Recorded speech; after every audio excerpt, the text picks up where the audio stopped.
សួស្តីអ្នកនរគ្នាថ្ងៃនេះចង់ធ្វើវីដេអូមួយដើម្បី review ឲ្យក៏លក់ជូនព័ត៌មានហើយក៏លក់ពាក់ព័ន្ធជាមួយ Goblin 420 Sport នេះវាធ្លាប់ធ្លាក់អញ្ចឹងវា canopy វាបាក់បែកតិចតែយើងនឹងដាក់ប្រើបានទេហើយចំណុចខ្វះខាតទៅនេះមួយទៀតបែកតែយើងសោកថ្មបានទៅអីទេអូខេហើយ kit នេះកំពុងកតុយវាស្អាតអត់អីទេហោះធម្មតា Slab ARZRC 420mm សម្រាប់ motor យើងប្រើ Scorpion AK 30 20 kV Scorpion ហើយ ESC ក្នុងក្រុមនេះយើងប្រើជា Hop Wing 80M ហើយនឹង Servo Cyclic យើងប្រើ GDW ហើយនឹងសម្រាប់ Servo ទុយយើងប្រើ GDW medium size នេះ micro size ហើយមក system យើងប្រើជាមួយ H1 system ជាមួយ GPS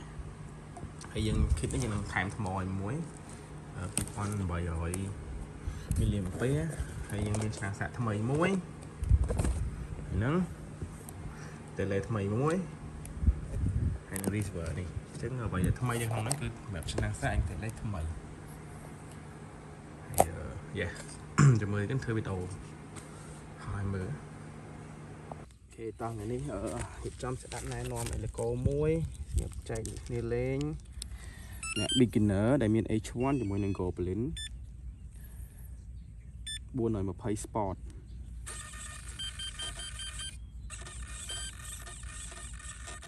ចឹងលើនៅពណ៌ខៀវ mode 3D ហើយយើងកាច់ទៅចាំវាលឿងបៃតងយើងលេងបានណាចឹងហោះឲ្យមើលថានឹងប៉ុណ្ណាចឹងណាចឹងសម្រាប់អ្នកដែលឆ្លាញ់ទូ Goblin តែអត់សូវចេះលេងទេអាចយកនឹងទៅលេងបានព្រោះនេះវាមាន GPS វាហោះបានតែខ្លួនឯងចឹងណានេះភេទ tele វាហើយទៅខ្វះខាតវាផ្លប់ធ្លាក់ចឹងវាបែក canopy ខ្លះចឹងណាតែតម្លៃធូរដែរមិនអីទាំងថ្មទាំង tele និង system ឯងមកឈុតហ្មងឲ្យ set up ហើយទៀតចឹងណាមើលបើចាប់អារម្មណ៍ចាំតាក់ទងតាម page មកសម្រាប់តម្លៃព័ត៌មានផ្សេងនេះរបិតតងឲ្យតោះពាក់ canopy សិន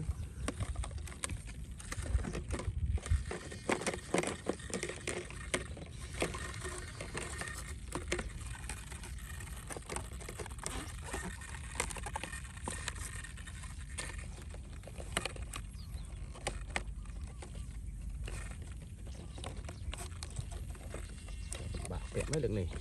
ទៅអីទស្សនា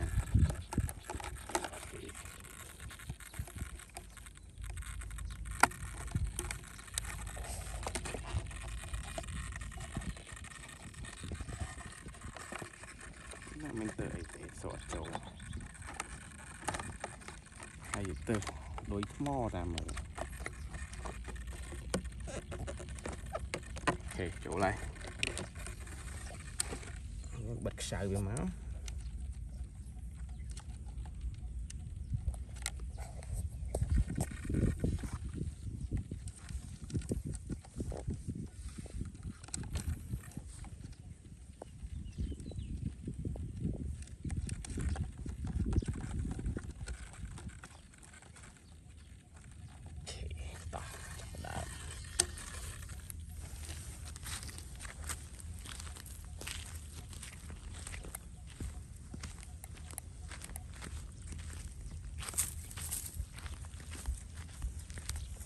ដើម្បី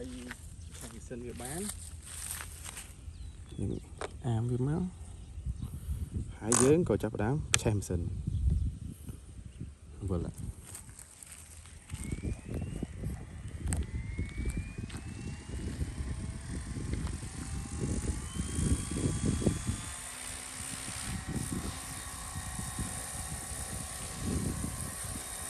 ស្រួលហ្នឹងអស់ហើយយកមានអីទេ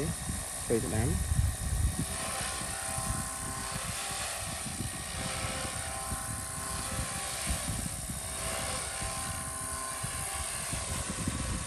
ដើមផ្លូវ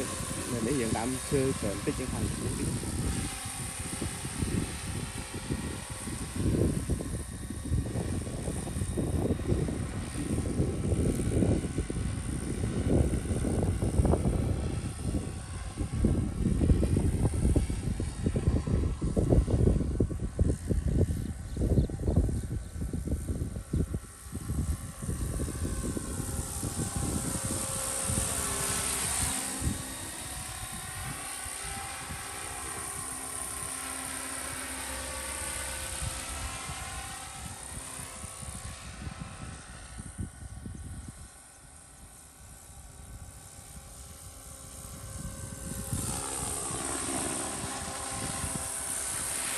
ok phần năng này cho chọn đó review phần năng này nhận ra chào đón là như ai này nó còn mình tiêu với chất tạo đấy má cách được một tuần ok được rồi